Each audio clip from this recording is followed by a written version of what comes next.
Hello friends, வணக்கம். மறுபடியும் ஒரே டயலாக். மனசு சரியில்லாட்டி மாசாணியம்மன் கோவிலை தவிர எங்கேயுமே போக மாட்டேன். இங்கே வந்து ஆட்டோமேட்டிக்காக வந்தால் கண்ணில் தண்ணி வந்துடும். எதனாலன்னுலாம் எனக்கு தெரியாது. இங்கே வந்து என்னோடய குறையெல்லாம் நான் சொல்லணும்.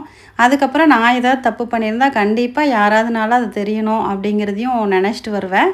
அதே மாதிரி நான் வந்த அன்னைக்கு பார்த்திங்கன்னா, இங்கே மழையும் இருந்துச்சு. மதியானம் தான் வந்தேன். மழையும் நல்லா பேஞ்சிட்டு இருந்துச்சு. அதுக்கப்புறம் உள்ள கோவிலுக்குள்ளே சுத்தமாக கூட்டமே இல்லை. எப்படி மாதத்துக்கு ஒரு தடவை வந்துடுறது. இப்போ ரெகுலராகவே மாதத்துக்கு ஒரு தடவை வந்துடுறது. அமாவாசை அன்னைக்கு போன மாதம் வந்திருந்தேன். இப்போ வந்து அமாவாசை முடிஞ்சு 4, 5 நாள் கழிச்சு தான் வர மாதிரி இருந்துச்சு. வந்து நல்லா மனசார சாமி கும்பிட்டாச்சு. விளக்கு முன்னாடியே போடுற மாதிரி இருந்துச்சு. அங்கே போட்டு உள்ளே வந்தேன்.